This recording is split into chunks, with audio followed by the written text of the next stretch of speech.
في وقت زي ده لازم تفتكر حاجة مهمة جدا. نتيجة الثانوية مش نهاية الدنيا، دي مجرد خطوة في طريق طويل، مش هو اللي هيحدد انت مين ولا هتبقى ايه.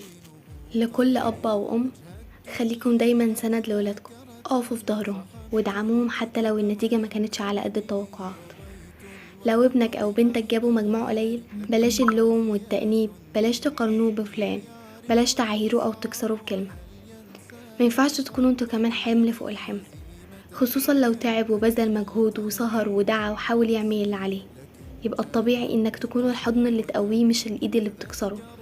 حتى لو قصر، مش بالتوبيخ هيتعلم، لكن بالفهم وبالحوار وبالحب. عرفوا غلطه فين وازاي يتعلم منه علشان ما يكرروش. في ولاد وبنات كتير بتتحطم بعد النتيجة، مش بسبب الرقم بس بسبب ردود افعالكم.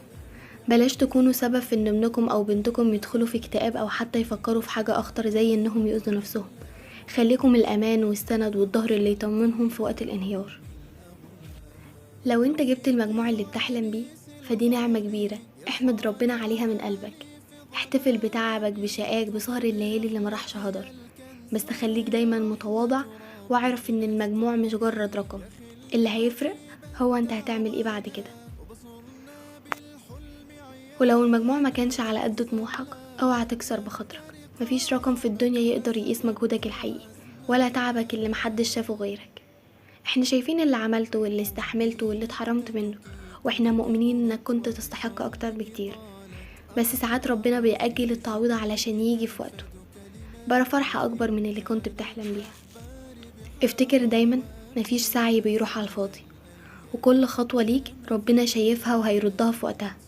انت مش مجموع، انت مجهود وإصرار وحلم. مش علشان رقم على ورقة، لكن علشان عزيمتك وطموحك وصبرك انك تكمل رغم كل حاجة. اللي بيحدد طريقك مش ورقة امتحان، اللي بيحدده قلبك وشغفك وحبك للحياة وإيمانك بربنا. لكل طالب وطالبة، احنا فخورين بكم جدا. ولكل أم وأب، كونوا دايما في ظهر ولادكم، لأن حبكم هو اللي هيخلق فيهم الأمل من جديد.